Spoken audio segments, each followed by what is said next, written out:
Roberto, first of all, just wanted to get your reaction to the sad news about Steve Kahuri. You obviously signed him at Wigan. Well, yeah, as you can imagine, it was a real shock. Such a young man. It was an incredible sad moment. And Steve arrived to the English game. He was a bubbly character. He always brought that smile into the training ground. He could be a real contrast, a very tough defender on the pitch, and then such a soft-natured personality, which is really sad to see what happened to him, and obviously all the thoughts of everyone connected to the British game in the Premier League would go to his family and his friends. Obviously he left. I will always remember he had that knack to score important goals. He scored against Liverpool at Anfield. He scored against Arsenal in a very good victory at home. So as a defender, he had the knack to create big moments, and is a really sad moment. And as I said, the thoughts and the feelings should go to his family. And for yourselves, how are you squad-wise ahead of this game? The squad is we got no setbacks from the game that we played against Spurs, so the same squad will be available for Wednesday. Tom Cleverley came through the game really well. Phil Jagielka had a really important presence in the dressing room, and slowly is going to be involved in the match action. So exactly the same squad. Is Jagielka ready to start yet? No, I wouldn't say that he's ready to play 90 minutes. He's ready to play and be a big influence as he was against the Spurs, but probably the weekend it will be a better target for Jags. And any further news on James McCarthy as to when you can maybe expect him back? James maybe is probably every day is important in his recovery. We're making big strides. I don't think he'll make it for the next 2 games, but I don't think it'll be too far. Probably the end of the month he'll have.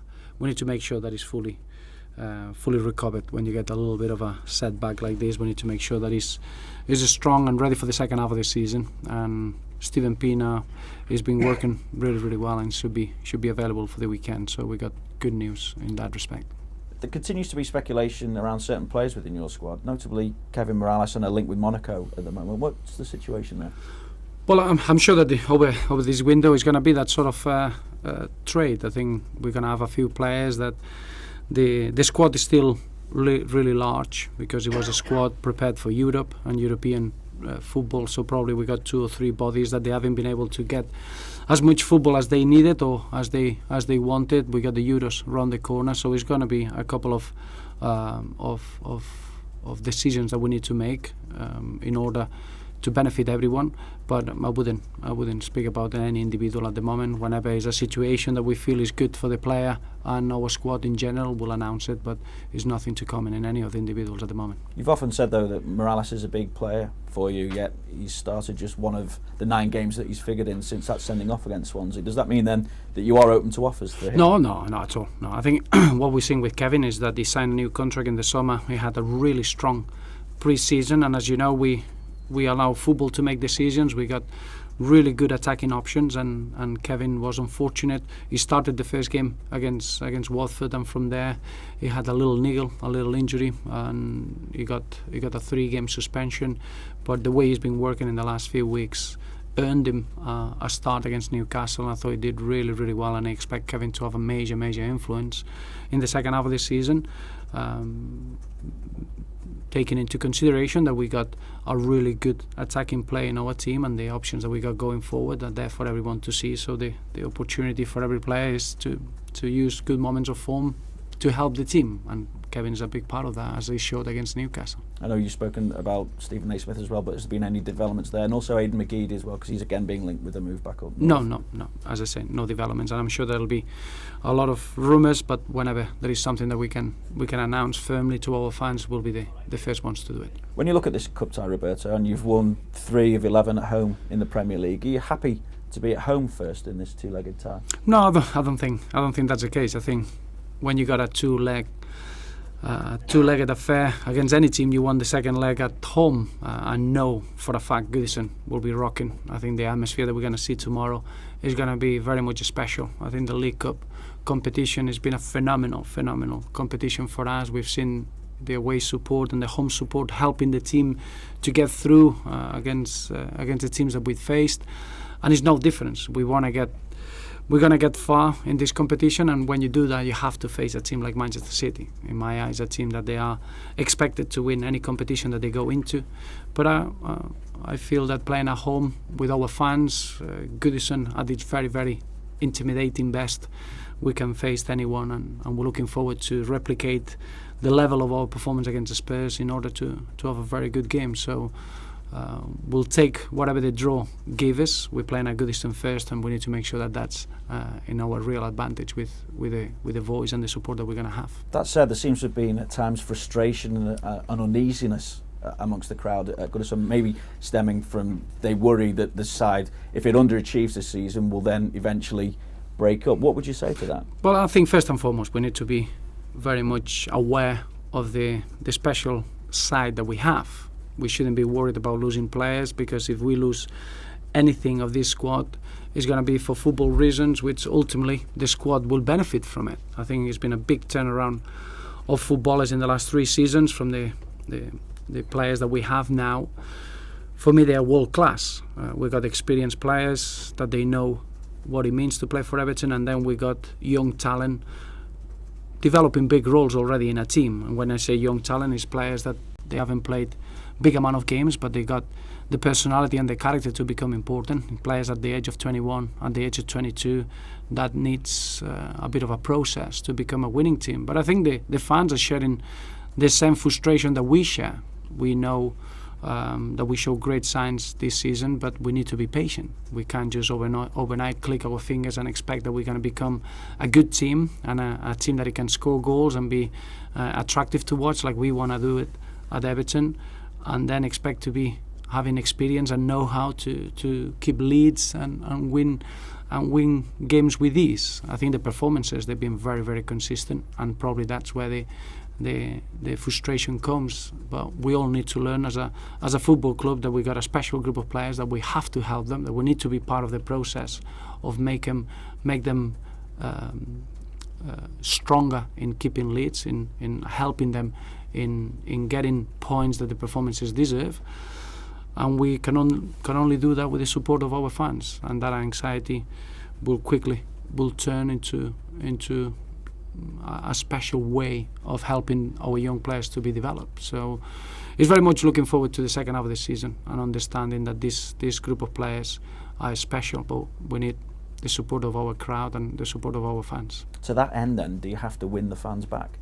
I don't think we never lost them. I think we've been very much open with each other. The fans know what we have. I think the fans see a fully committed team that we give everything with incredible character and personality. Anytime that we get a blow, we always react, we always fight until the end. And some of the talent, some of the attacking football this season has been outstanding. You're looking at our amount of goals that we conceded away from home. We conceded 8, we conceded 20 at Goodison, and clearly that tells you is a stat that is costing us a lot of points. But the performances, they've been very consistent, and we need the help of our fans to become better in that respect. We want to work hard to correct that, and we all know we're very close to being a winning team. We're in a position in the table now that it shows you how close we are with the amount of points that we've been in commanding positions in a few games, in leading positions that we should have kept the points, and that's where we need the help of everyone in the football club to fulfill that potential, and we're all very much looking forward to see that happening. Do you think maybe you saw the start of that happening again, if you like, in particular, I suppose, the last half hour against Spurs, where the crowd did seem to be behind you? Obviously you made changes as well, and it really affected the game. We all know. I think our fans are the huge part of how we can perform at home. It's not two ways about it. I thought we faced a very good side on Spurs. I thought the first 20 minutes they show how good they are, but we never lost the belief and the way that we end up the game. The last 25 minutes we were very, very dominant, and the crowd and our team and our play reflected that, and that togetherness is what we need in order to fulfill our potential, and that's what we all have to affect. The team is special. I think the characters individually incredible ambassadors of our football club, and now we need the understanding of our fans to make sure that we make a very good team or top team into a winning team.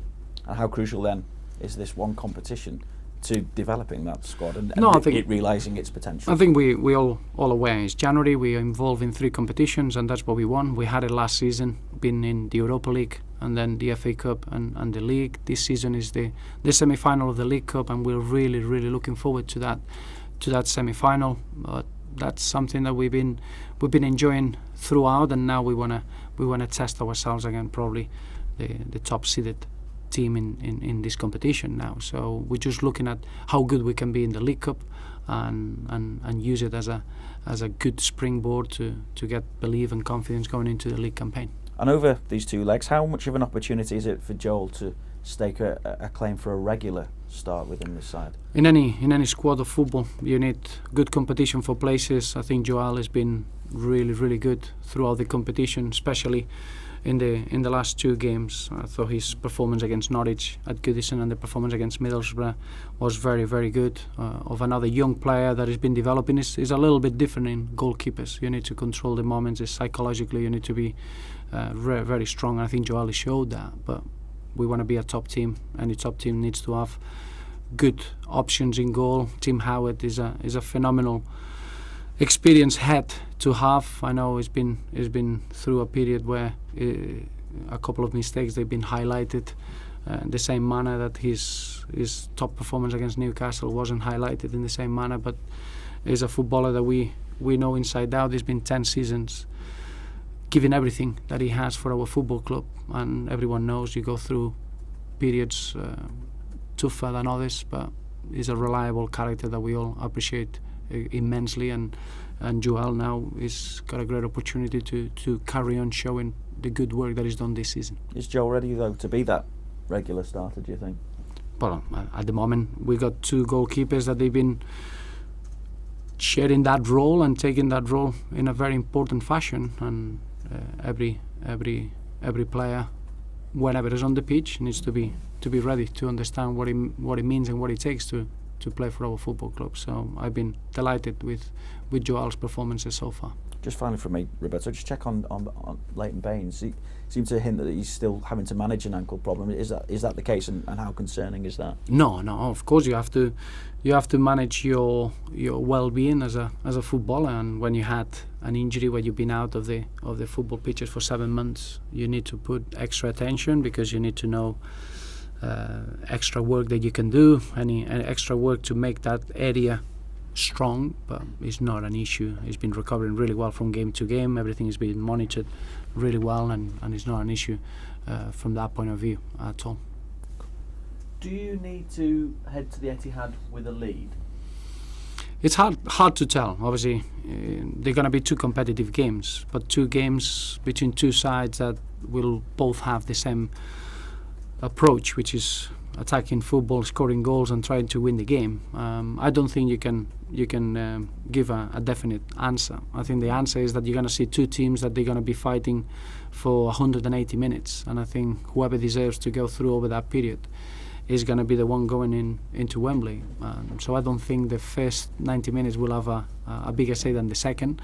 I think throughout is for us to make sure that we use the opportunity of playing at home, and we all know when we are at Goodison with that feeling, we become a stronger team and a better team. So we need to use that in our advantage.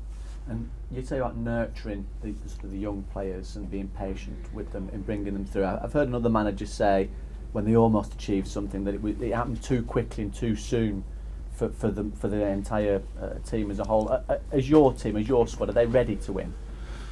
Well, it's a very good question, because it's not a straight answer. I think the reality is that we got a really strong group of players with incredible character and personality. Sometimes you don't get that character in a young group. It's easy to have real volatile moments, real highs, real lows. We're very consistent. Now we need to develop a little bit of a know-how. When you develop know-how, you see how to keep leads, how to read the game, and that brings a good performance into a good win. And that's the stage we're in.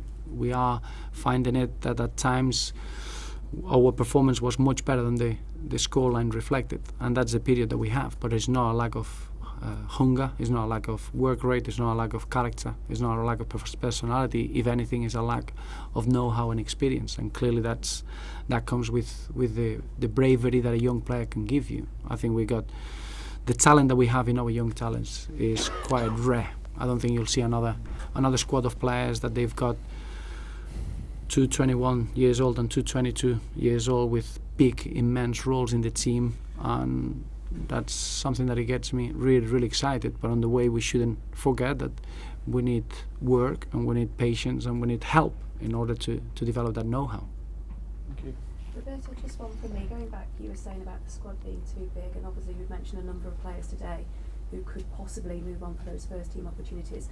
Has it unsettled any of those players, the lack of first team chances here? No, I think it's a very good sign when you got real top professionals. I don't think I've ever met a player that is not happy by not playing, and that's always the case. But in the same way, you represent Everton, and everything that you can do on a daily basis will help the team in performing in the match day. And our players, they've been pristine in that respect. Their attitudes and their work rate and fighting for each other to help the team to be as good as we can. I think we benefited from it. I think our tempo, the way that we can open teams up, comes from the intensity we got in training.